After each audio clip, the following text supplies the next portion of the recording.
Come closer. The stones cannot hear unless you press your ear against them. There. Do you hear it? It's that low groan beneath the earth. That is no wind, it is memory.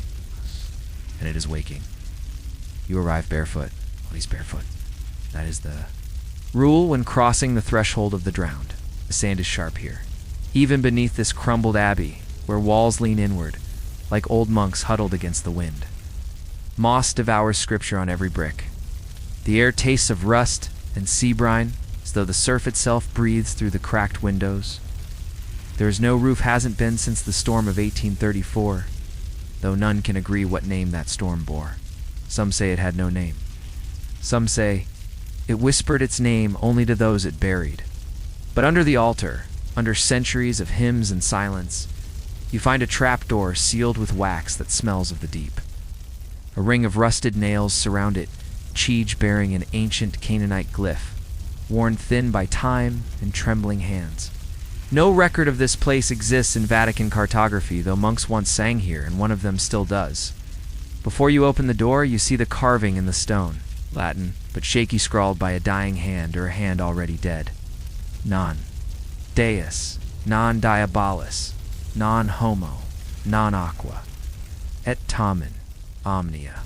Not God, not devil, not man, not water, and yet all of them. Welcome, archivist. Welcome to the Lost Gods Archive. If your heart beats out of rhythm already, remember to like this channel, subscribe to The Secrets, and whisper your thoughts below. Every comment is a candle in the dark. We count them, keep them, read them by oil light, the monks did. Not speak the name aloud. They never do. But you find it anyway. Stitched into the sinew of a page wrapped in kelp and animal gut. The ink stings your fingers. It glows faintly with no light source, Dagon.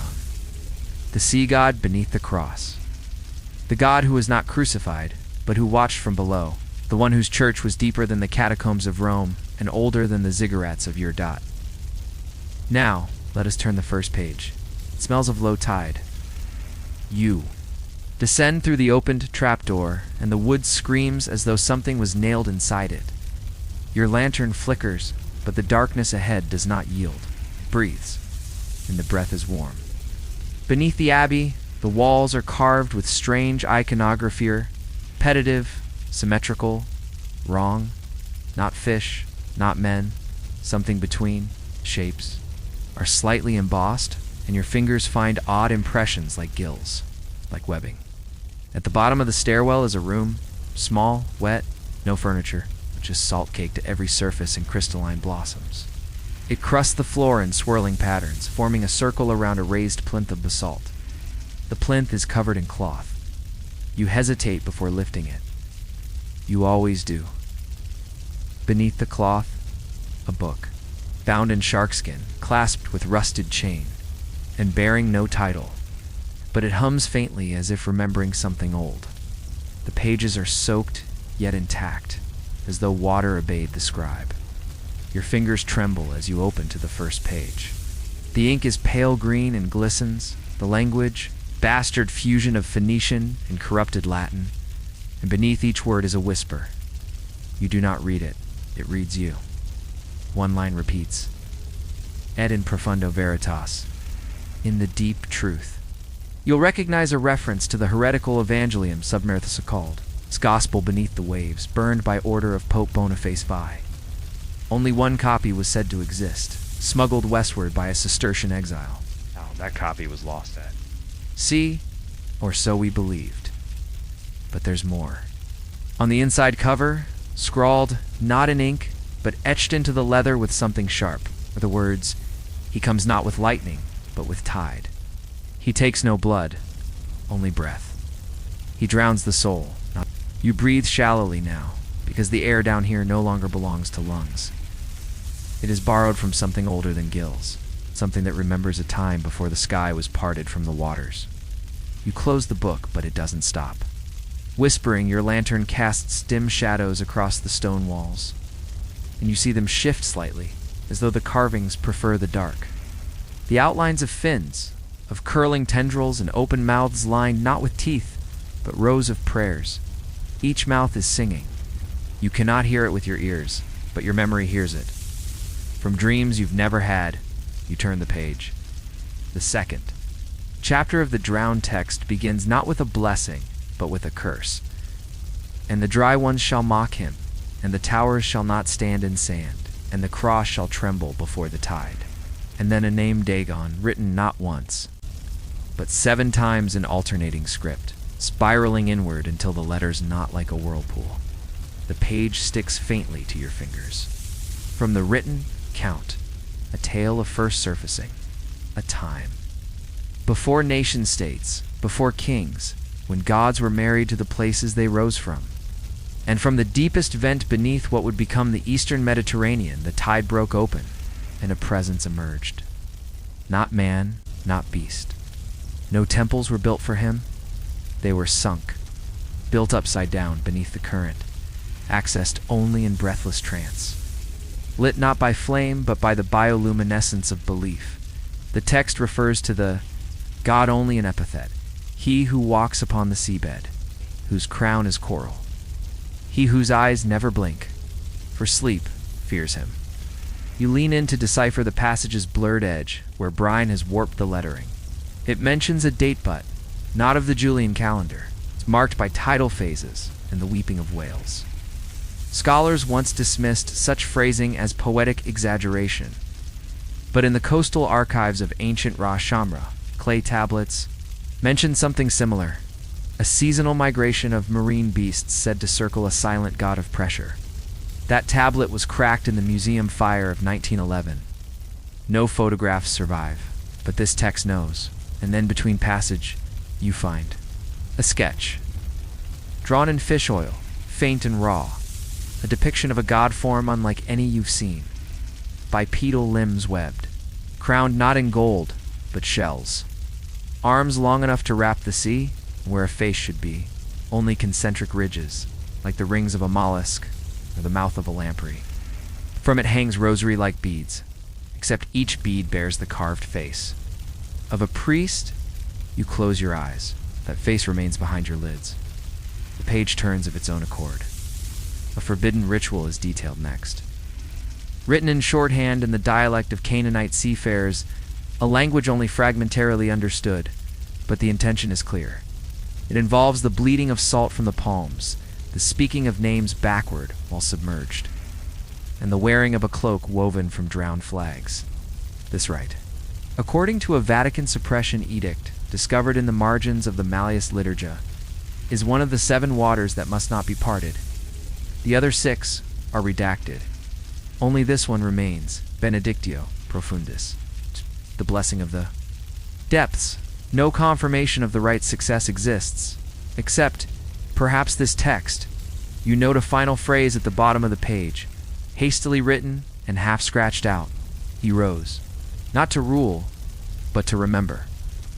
An academic mystery lingers here. You recall the unsolved, the stairs curled like the shell of a nautilus, narrowing as they fall, and the farther you descend, the less you remember the surface. There is no sound of waves here, only the slow drip of condensation from carved ceiling vaults, each droplet, echoing as though inside an infinite cathedral. The air becomes colder not with wind, but with the chill of depth. The stones are slick beneath your fingers, and strange algae glow faintly in veins, pulsing when you breathe near them. Notice? Your breath slows. It is not fatigue, it is adaptation. When you reach the landing, you find yourself inside what once was a basilica. Not Roman, not Canaanite. Something between, or something forgotten before the division. The architecture is impossible columns that lean inward and upward simultaneously, arches that meet at no logical point. The floor is tiled with broken mosaics once vibrant with images, now overgrown with a fine, calcified barnacle dust. But in the central nave, the floor mosaic remains intact. You clear the dust with your sleeve, revealing the visage of Christ, or what appears to be Christ. The eyes are wrong, bulging, reflective, like those of a deep-sea fish. His fingers are not raised in blessing, but splayed, webbed, and grasping, downward, and behind his halo, not a cross, but a spiraling sigil, shaped like a vortex. You've seen that sigil before, in the forbidden texts recovered from the wreck of the Mare Sancta. The sunken galleon lost off the coast of Malta in 1692. Survivors of that wreck told of sea priests chanting beneath the waves, their mouths unmoving. The ship's chaplain recorded it as mass hallucination, but this mosaic confirms otherwise. You kneel before the mosaic, but the tiles are not glass. They're scales, iridescent, still slightly wet. You run your hand along them and feel a pulse. The presence grows heavier. You notice more mosaics along the transept. Apostles, perhaps, but not with names, only titles. The drowned one. The preacher without air. The scaled saint. Their robes are not of wool, but of seaweed and brine-wrapped linen. Their hands all point downward. Toward the crypt below the altar, your lantern flickers. The flame bends toward the crypt. Pulled by an unseen current, you hesitate. Above you, the basilica's ceiling is domed and vast. A faded fresco encircles it. A host of angels, each bearing not a trumpet or sword, but anchors. Chains. Hooks. Their eyes are closed. Their wings are finned. Their mouths are sealed shut with lines of stitched coral. In the center of the dome is a hole, small, round. A single beam of light pierces through, possibly descending all this way. Nice. The beam lands directly on the altar. You approach it as shaped like a ship's prow carved from driftwood, petrified into stone. Upon it lies a chalice sea glass green. It's filled with what appears to be salt water. You lean close. There is no reflection. It's just a yawning blackness. And faintly, beneath the surface, something moves. Your breath catches. Etched into the altar is a phrase in Greek. He was not born. He was summoned. You turn to find an inscription on the APS's inner wall. Faded, yet still legible it bears. The image of a ritual men standing chest-deep in the sea, each holding aloft a crucifix turned upside down. But rather than mockery, the figures appear to be offering the cross towards something beneath the waves. Above them floats the same spiral sigil from the Christ. Mosaic, the Vatican once catalogued a single surviving parchment describing this same symbol. Found among the ruins of a seaside hermitage in Calabria, it was labeled untranslatable pagan. Spiral. The document was misplaced in 1954. You descend. Again. The passage narrows, walls pressing like the memory of a wave caught mid-collapse. Your lantern sputters. Its flame reduced to a trembling filament, but you do not need it. The phosphorescent etchings along the stone guide your path. They shift subtly when you're not watching. When you are, they lie still like obedient sigil. At the base of the tunnel lies the baptistry, and it is not dry. The floor is submerged in seawater, still and mirror smooth. Barnacles bloom on the steps, and pale anemones cling to the walls. The smell of salt is thick, but beneath it talgy, rusted incense, old blood. Not violent blood, sacrificial, voluntary, willing. You pause before entering the water. The ripples move before you step in. The baptistry is circular, the pool shallow at its edge, deeper toward the center. Stone pillars rise from the depths, each one carved with spiral patterns. You wade in, slowly, water rising to your knees, your hips. It's cold, but not unfamiliar. You feel it in your chest like coming home to a place you've never seen. At the center of the pool is an altar, submerged, barely visible. Upon it rests a stone font. Its carvings have eroded from centuries of salt, but a few symbols remain. You trace them with your fingers underwater. The ichthys again. Inverted, doubled, and another like a trident, curved inward, as though drawn not to stab outward, but to beckon. A heretical belief preserved only in fragments of Biblian oral traditions. Claims that baptism by immersion was once practiced in salt water, not fresh. That true purification came from drowning, not cleansing. That the soul must be pressed inward, like a sponge, for it could hold divine presence. This rite, whispered among coastal sects, was labeled underminatio by Roman inquisitors. Undermining as in undercutting canon and dragging. It beneath, you submerge your hands into the font. is not empty. Inside is a pearl, but not round, shaped like an eye. Too large to belong to any shellfish. It is warm to the touch. You lift it, and as water drips from its curve, your vision falters. Not outward, inward. You see a shoreline with no sun, a cathedral made of bones and coral monks in salt-stiffened robes, chanting with mouths full of brine, a hand massive and splayed rising from the waves offering not reaching you. Gasp. The pearl drops back into the font with a dull clink. The baptistry. Ripples. The water moves now without you. You step backward, but a voice halts, you not spoken, not heard. It arrives behind your thoughts. You carry breath where none is owed. Trade it. A line from the lexicon of drowned rites, a prescribed manuscript of unknown origin, once kept in the restricted shelves of the Bibliotheca Apostolica Vaticana, until it was lost in the fire of 1731. This phrase, "you carry breath where none is owed," was translated 17 ways. One interpretation, the soul that resists drowning forfeits. Memory, you blink. Your name falters at the edge of recall. Was it ever yours? The floor mosaic in the baptistry comes into focus beneath the water. You hadn't noticed it until now. It shows a figure descending into open arms, arms made of kelp, not flesh. His halo is breaking. Shards drift above him like falling stars. Beneath him, a mouth yawning upward. Theological scholars have puzzled for centuries over an account from early Phoenician monks who fled inland, claiming their Holy Father had been swallowed but not consumed. The metaphor remains unresolved. Was it symbolic? A judgment? Or an acceptance? Final carving beneath the water catches your eye. You kneel to examine it. It is nearly erased, but the outline is clear across, tilted on its side, not fallen, but resting. Beneath it, a coiled fish, asleep. You understand now why the abbey above was abandoned. It was not desecrated. It was offered. You step out of the pool. Your robe is soaked, heavy with the past. Behind you, the water stills again.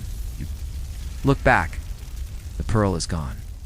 But a trail of wet footprints leads onward, away from the pool. Not yours, not human. Asterisk, the corridor beyond the baptistry, tightens its walls closer now, clammy with condensation. Your footsteps echo less as the stone underfoot softens to coral. The structure shifts. Not built, but grown, in the air. Changes, it trembles with the resonance of a language not spoken by lungs. You hear syllables roll through the stone like water through a shell, reverberating in a strange cadence, half song, half suffocation. You can't understand the words, but your marrow does. Each syllable churns like surf inside your chest. You whisper the closest translation your lips can form. Shula Dagon Amento Nath. These aren't words from any known tongue. They're transliterations drawn from the margins of the breviary of choral saints, a fragmented scroll banned during the Synod of Rhodes. Only one copy is rumored to survive, sealed in salt and coral. Wax. Its liturgies begin, not with invocation, but with immersion. A paradox. Prayer must begin where breath ends. You enter the chamber. This is no chapel. It is circular. The walls slope upward like a conch shell, curving into darkness. The floor is submerged again, but the water here bubbles gently, not from heat, from presence. From recitation all around the chamber, coral-carved pews sit submerged. Upon them, robes, habits, decayed stoles, still stitched with runes that shimmer slightly when your gaze averts. But no faces, no bones, just garments, carefully arranged as if worn by the invisible, and they are facing the pulpit, or what once was. At the chamber's center stands a dais of bleached shell and fossilized ivory. Upon it, a lectern fused from driftwood and whale-tooth. The pages once atop it are gone, but beneath it, carved directly into the surface, is a prayer not in Latin, not in Greek, not even in Phoenician. It is written in a script found only once. Before, on a bronze tablet dredged from the seabed near Ashkelon in 1907, that artifact was declared a hoax and quietly sold to a private collector. It has not been seen since. You trace the letters now, They ripple at your touch. You read aloud what little you can, he remembers, and by his memory you are unmade. The chamber bubbles louder. You feel the water around your... You rise, trembling not from cold, but from recognition. The water recedes without sound, leaving your robes clinging to your frame like seaweed to driftwood. The chamber breathes a last wet sigh behind you as you step into the next corridor. It smells of myrrh, salt, and something acrid. It's like the inside of an old shell, too long sealed. The walls are blackened, scorched, but not by flame, by incense. Ancient resin stains cling to the stone in petal-like flakes, shimmering faintly. In the low light, you follow the scent down a narrow passage, drawn toward the whisper of chains and the memory of bells that no longer ring. The room ahead is smaller, intimate, a chapel, without pews or pulpit. Only a suspended brass, thurible swings gently. From a salt-corroded chain, it moves without wind, as though stirred by tides you cannot see. Beneath it, a pattern etched into the floor, a perfect spiral made of tiny indentations, each one shaped like a tooth. You step closer. The thurible begins to emit smoke. It should be gray, ephemeral. But this is not smoke. It is green, viscous, heavy. It slithers as it rises. You fall to your knees, not in reverence but compulsion. Your breath catches in your throat. Your eyes sting. The room spins slowly, as if submerged, and within the rising plume you see shapes, not images, scenes. A hand extends from the surf, holding a crucifix, not in worship but in warning. A monk kneels on a cliff's edge, mouth open, tongue forked. Salt crusts his eyelids. A cathedral submerged, its bells tolling underwater each, chime a summons, not a call. The smoke wraps around you like scripture. It is bitter. It is sacred. You see a face now, not human, vaguely piscine, but warped by pressure and time. Its eyes are too many, too round. No mouth, only gill slits that pulse rhythmically. And still, it speaks. Its voice enters not through your ears, but your teeth. You have burned your breath. Light another. A symbol forms in the smoke, interlocking spirals within a triangle. Emblem last recorded in the Inquisitor's Manual of Aquitania, private text never printed, written in blood-sealed vellum. It was dubbed Sigillum Salus, the seal of salt. Possession of this symbol was grounds for dismemberment and fire. Trace it now in the air. The thurible swings wider, and now the vision within the smoke sharpens. A priest. No eyes, just coral-filled sockets. He swings the thurible in ritual, each arc releasing more green smoke. Around him, supplicants kneel in salt circles, offering not candles or alms but teeth, their own, pulled from mouths bloodless, smiling. This was no mass of atonement. This was a feeding. You understand the heretical practice detailed only in a single letter from the scriptorium of Tiberius Harrogate, 1576, a ritual in which penance was made not by confession, but by surrendering memory. Stored in bone, teeth, Harrogate claimed, contained the oldest words, sounds never spoken, but carried from mother to child, from breath to breath, since the first prayer, uttered in darkness. The Vatican struck the letter from the official record. Harrogate was found drowned in his own font. You reach into the smoke and feel something. Solid, a tooth still warm, not yours. You do not drop it. The air grows tighter. The smoke pulses now, as if aware. The thurible clangs against its chain once twice, then stops. The smoke ceases as if sucked back into the brass. Chamber silence again. The spiral beneath you has changed. The indentations are no longer merely tooth-shaped. They are filled, one by one. The spaces bear actual teeth fresh, old fossilized. Human. Animal, unknown. Forming a glyph. It spells nothing in any language, but you know it says, "We remember what was swallowed." Your own molars ache deeply. A dull throb where there was no wound before. You will leave this chamber with fewer memories than you entered. This, too, is his sacrament. You bound to worship, to forget. The tooth remains clutched in your hand. As you exit the chamber, you do not remember taking it, yet you hold it like a relic, like it was always yours, or never was. Your footsteps soften on the path ahead. Where the stone gives way to what resembles petrified sand compressed time, layer upon layer of sacred erosion, the corridor slopes downward. Again, every path here does. And now, it begins like wind over a broken pipe. Then more tones join thin, warbling, wet, not sung exactly, not played, exhaled. A chorus of submerged voices rising from beneath the stone. You feel them in your skull before you hear them in your ears. They harmonize not in pitch, but in memory each a note, stirring something left behind in your sleep. You follow the sound, pulled not by curiosity, but by resonance. The hall opens into a great vaulted chamber. You gasp, though no sound escapes. This is the choir pit, an amphitheater carved not by hands, but by time. Its walls ripple with fossilized striations, as though some ancient shell creature simply outgrew its skin and became a church. Columns descend rather than wreaths hanging like stalactites of bone. The air vibrates with hymns not yet sung but remembered. The central dais is circular, its rim etched with symbols, not letters, not language, more like fingerprints, belonging. Not to mortals, but to something that pressed its thoughts into stone. The choir is here, not visible, but here. You see, their robes translucent, suspended in the air like jellyfish in a still tide, tattered, drifting without motion. No bodies inside, no bones. Only song. The psalms begin. You do not hear lyrics. You feel epochs, syllables of silt and pressure, lamentations of refruined cities. The silence does not follow you. It clings as you exit the choir pit. Your footsteps make no sound. Your breath, though steady, does not echo.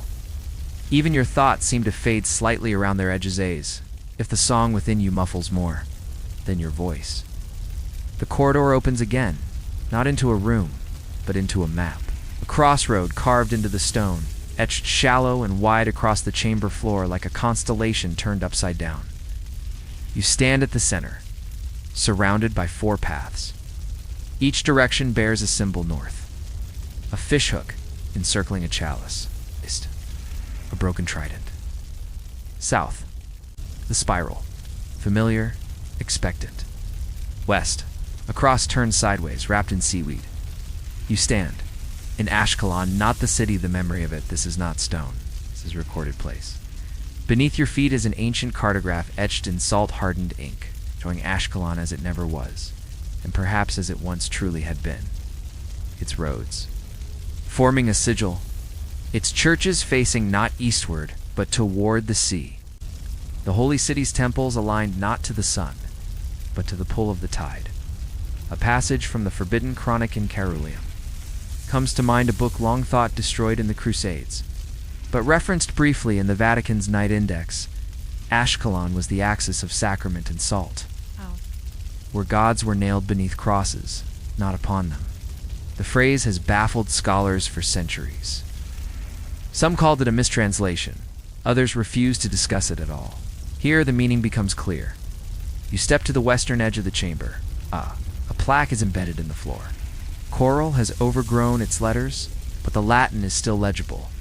E Dagon, sub crucium, non crucifixus, sed crucium portans, an agon beneath the cross. Not crucified, but bearer of the cross. Theological heresy nearly erased. There are fragments, however, in the cracked pages of the lost Nauticos Testamentum.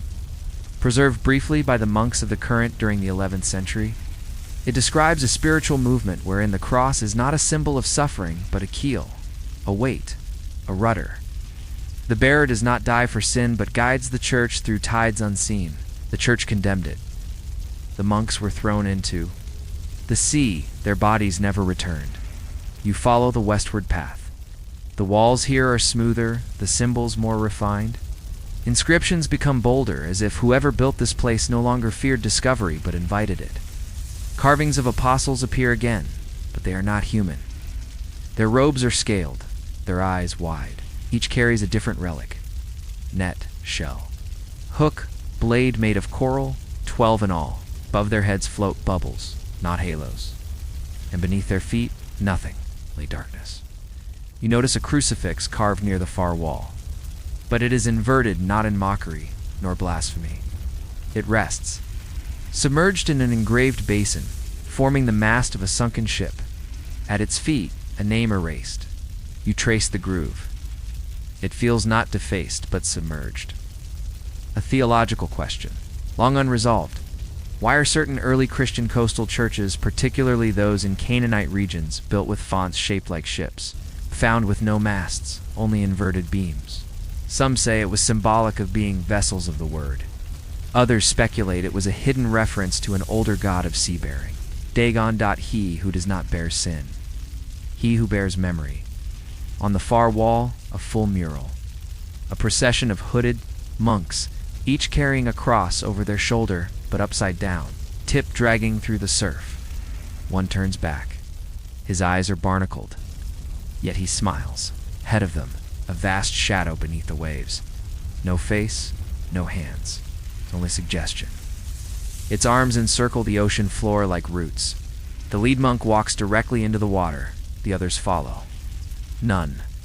Resist beneath the image is a phrase Canaanite script layered over Aramaic. You do not walk toward him. You return by sinking. Suddenly, the stone beneath your feet is wet. You didn't hear water rise. You didn't see it spill, but your shoes are soaked. And something brushes your ankle, not fish, not cloth, hand. You kneel. Look into the rising shallows. There is no reflection, only depth. You recall the academic mystery debated in theological circles since the 19th century, the Ashkelon disjunction. A spiritual rift where Roman Orthodoxy and Canaanite rites coexisted briefly, but never recorded conflict. No records of war. No denunciations. Just silence. As if both sides understood something too deep to document. You stand again, breath shallow. The crossroad is not a place, it is a decision, but the choice was never yours. It was remembered. Before you arrived, the salt in your garments hardens as it dries, crackling faintly with each step. The corridor ahead narrows again, tighter than before, as if the stone grows shy. You brush against the walls, which are warm not from sun, not from fire, but from blood memory. As though these tunnels were once veins. The air here carries the scent of oil, not olive, something older, fish-thick, metallic, and beneath it is the rot of sanctified decay. You enter a chamber, dimly lit by bioluminescent fungi, lining the ceiling like dying stars. At its center lies a stone table, flat wide, worn smooth by ritual. Beside it stand two objects: a cracked ewer of bronze, etched with spirals, and a bowl carved from the spine of a leviathan, inlaid with gold flakes and human tooth. Inside the bowl, oil, dark, congealed in slow, sluggish ripples, yet never fully. Still, it breathes faintly, as if stirred by the memory of hands long gone. You approach. The smell intensifies. The ingredients become clear: eels, blood, anchovy marrow, krill fat, and something musky, faintly sweet, unplaceable. You reach out. The oil recoils. You murmur words you do not know, and it settles again. The ritual described here is one of the most forbidden ever hinted at in church record: the inversio unctionis, the inverted anointing. Unlike the traditional rite, this one does not bless the forehead. It begins at the soles, traveling up, reversing the sacramental path, drawing grace downward, back into the earth. Or C, in place of frankincense, murex shell dust was used. In place of sanctified linen, dried kelp. The rite was considered a baptism in reverse, not to initiate one into faith, but to unbind them from the terrestrial covenant. It is referenced obliquely in the ossuary of Harat, a lead-lined reliquary found buried beneath the deconsecrated. Well, in southern Anatolia, inside, a scroll with 6 lines remained legible. He who is anointed with C's memory shall not rise but sink, shall not speak but sing, shall not breathe but recall. The anointing of descent you kneel beside. The bowl. Something inside you remembers the motions your hands move of their own volition. You dip your fingers in the black oil and touch your heels, the cold climbs, ankle. You enter a hall carved not from stone but from sediment, layered with the weight of untold years. Each footstep breaks a thin crust of salt beneath your soles. The air is drier here, brittle. Your breath sounds louder than before, though you speak no words. The corridor narrows, then expands suddenly, and you arrive at a reliquary, a pedestal. Upon it, a skull, not yellowed or decayed but white, preserved and shimmering beneath a layer of hardened salt. No jaw remains. The eye sockets are deep, endless. Bishop's mitre, faded and crumbling, still rests upon the dome of the cranium. It is fused to the bone by barnacle and crystal. You step closer. Scripture is carved into the skull, not inked, etched, letter by letter. As if chiseled by fingernail, the Latin is archaic, but legible.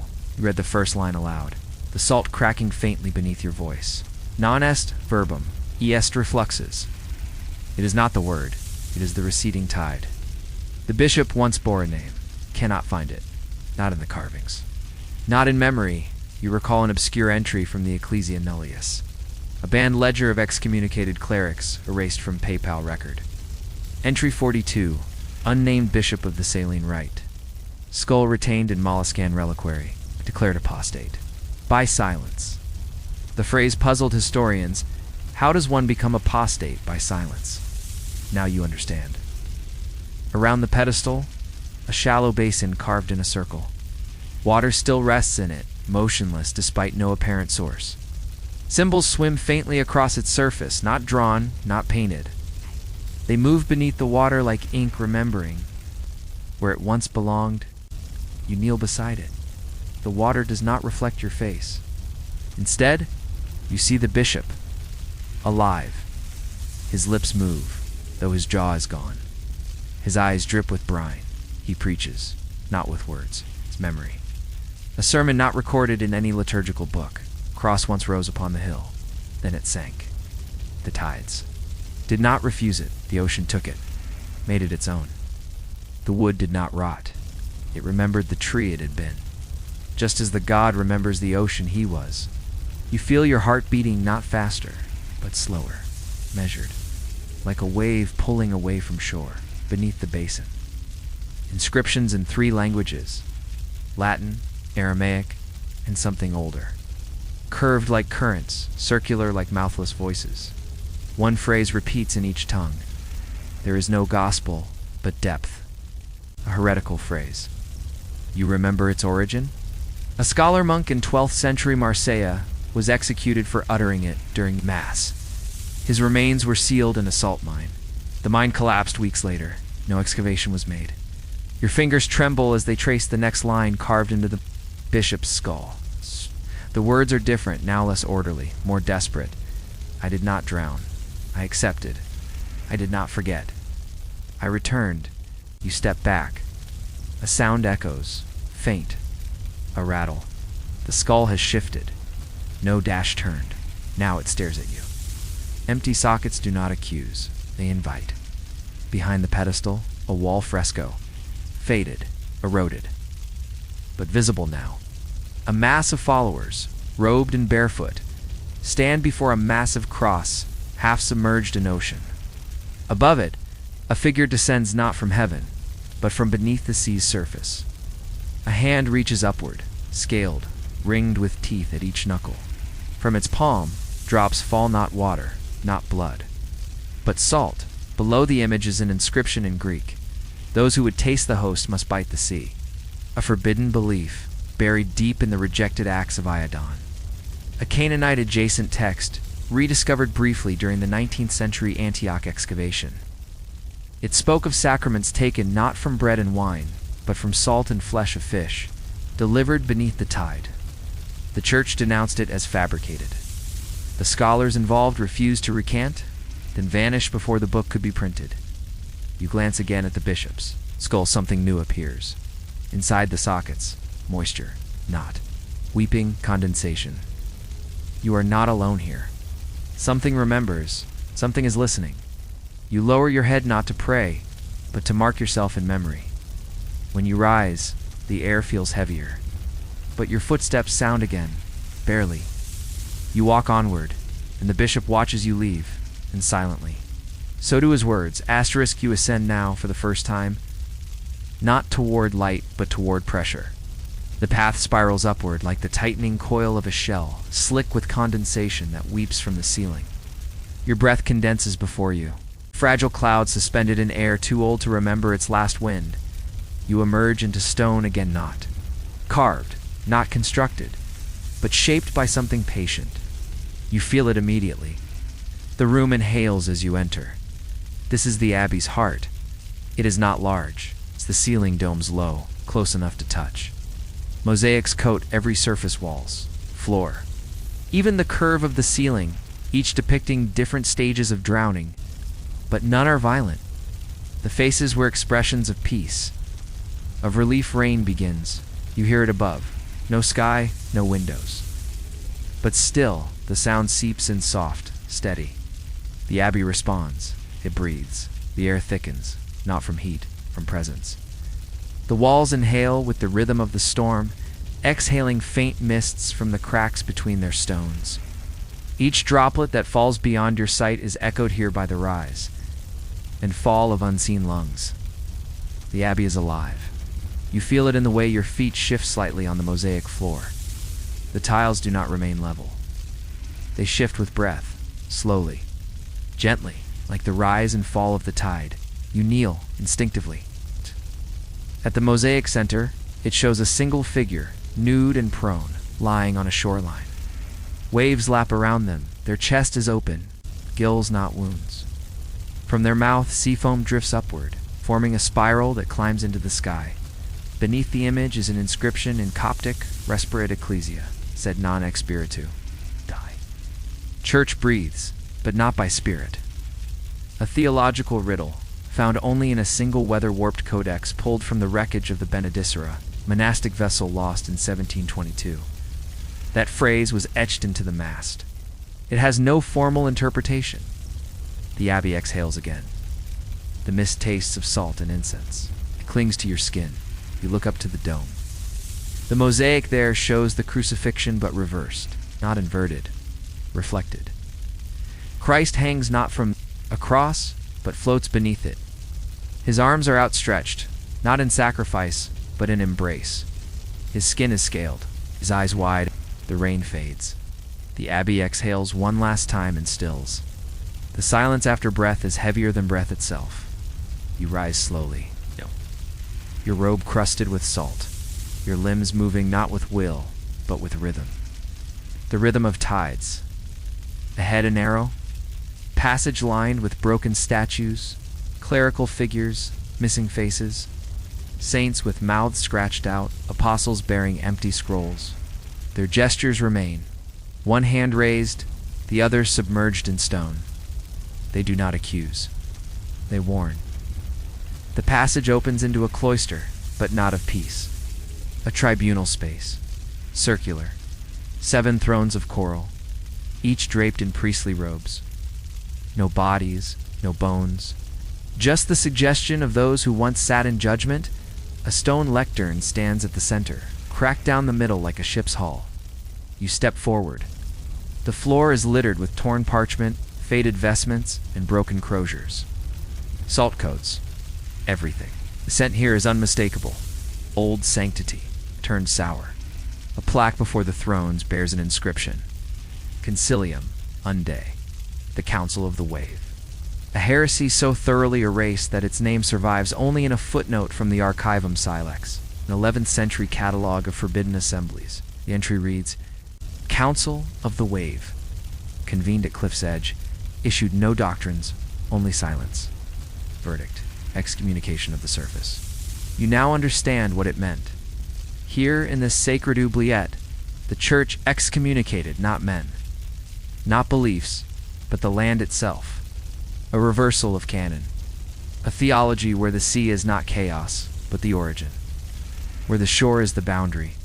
Of sin, not salvation. Beneath the lectern lies a scroll, sealed in barnacle wax.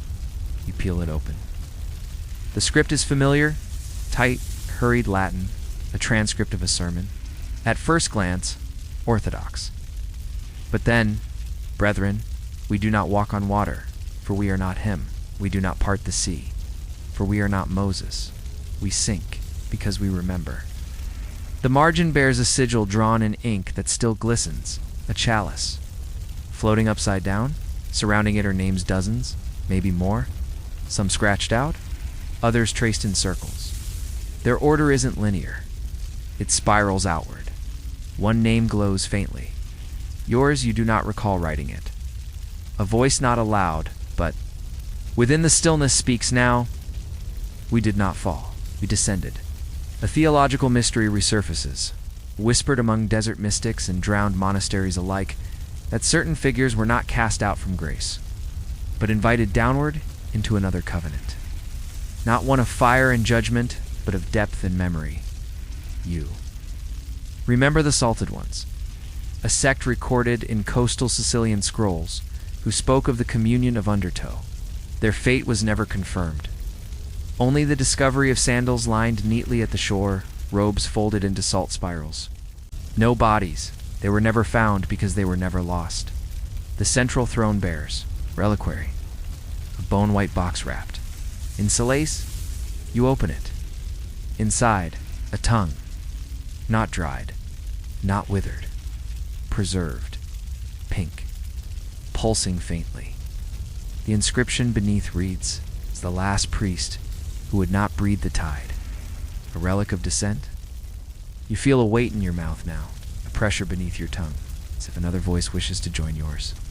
One that knows prayers you've never heard, yet always known.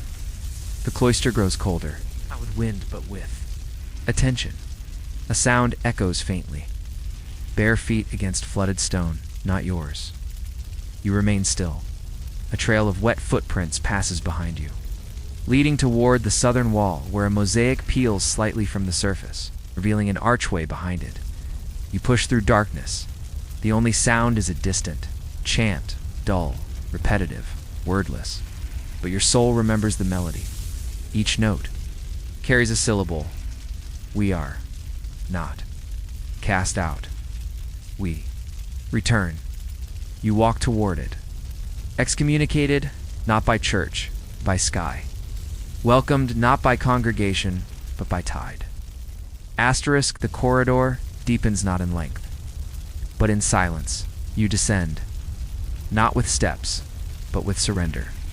The air here is thicker than breath, thinner than water. Your lungs labor, but not for oxygen. They hunger for stillness. The path ends abruptly at a chamber sealed in rusted iron lattice. A gate, its bars are covered in barnacle and dried kelp, draped like decaying vestments. You touch. The metal it hums, not with vibration, but with memory. Beyond the gate, a single figure kneeling, bound in chains green with age. Anchored to the floor by stone and sea salt. His robes, once white, are now sea-bleached gray.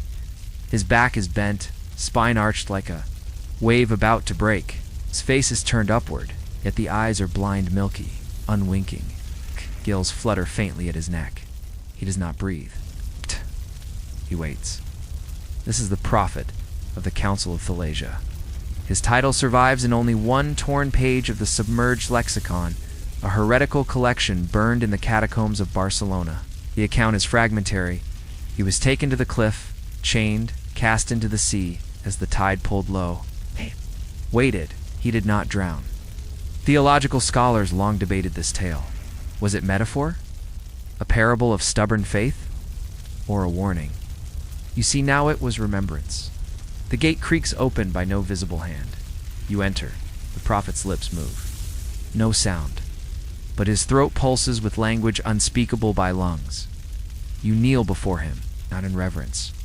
In echo, his mouth opens wide, and the words arrive inside you. Not heard, not spoken, embedded.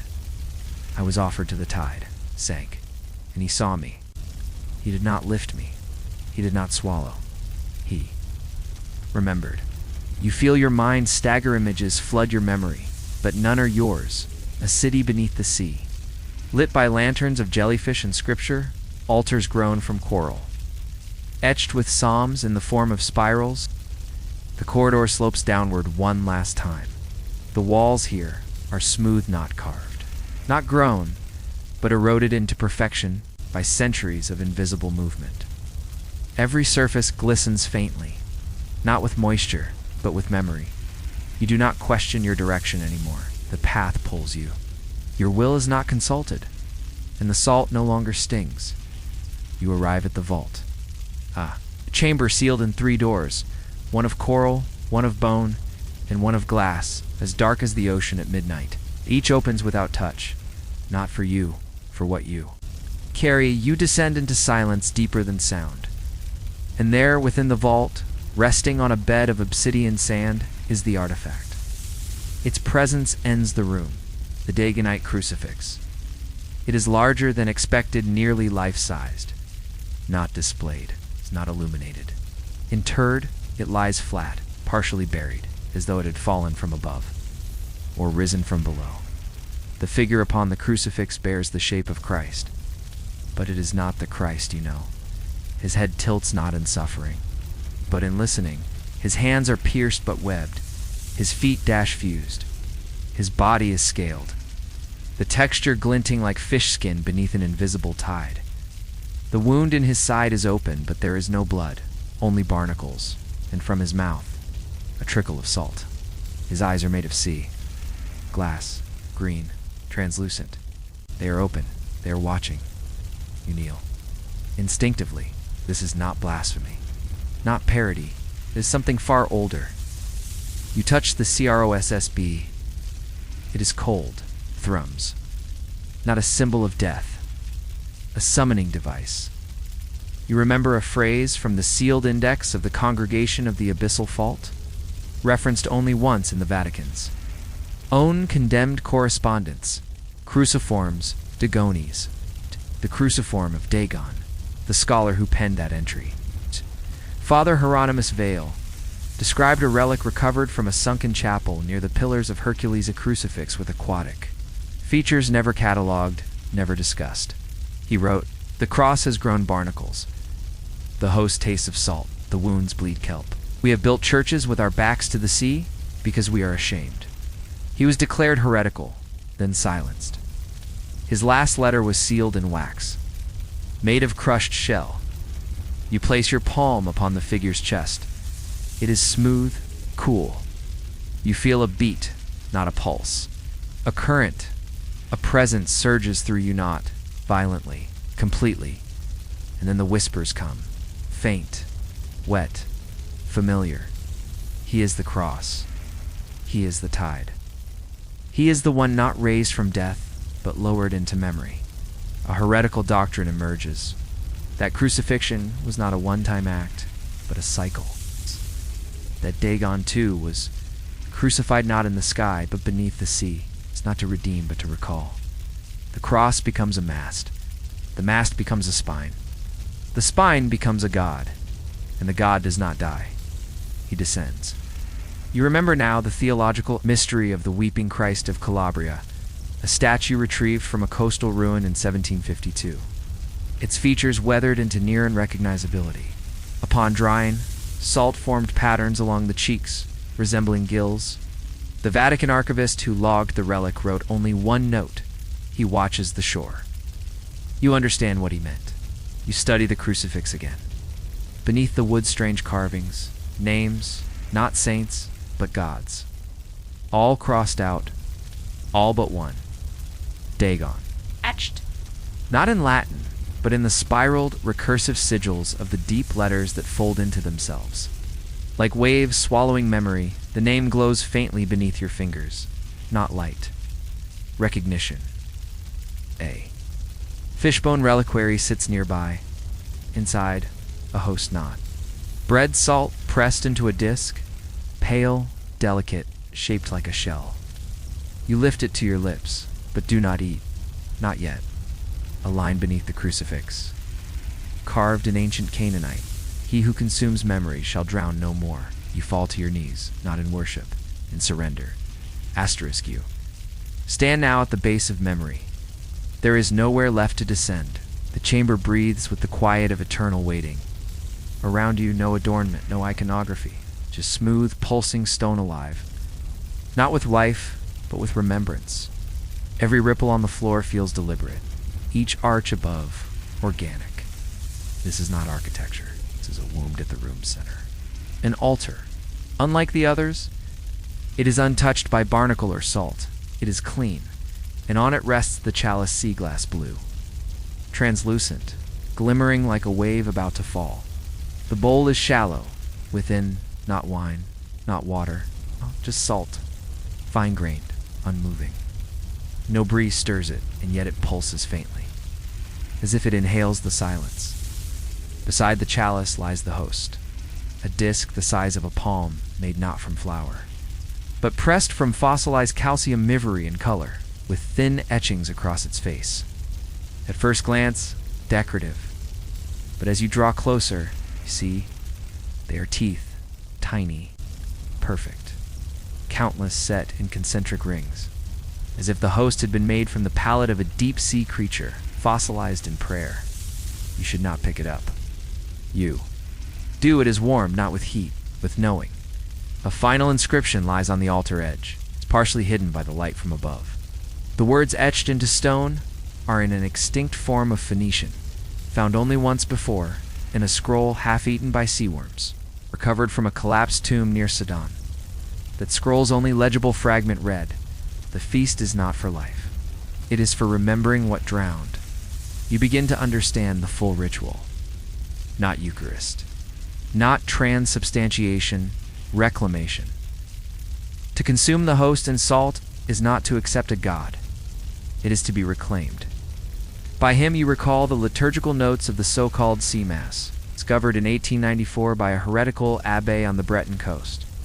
They were written not in ink, but scratched into driftwood with fish spine. The text described a mass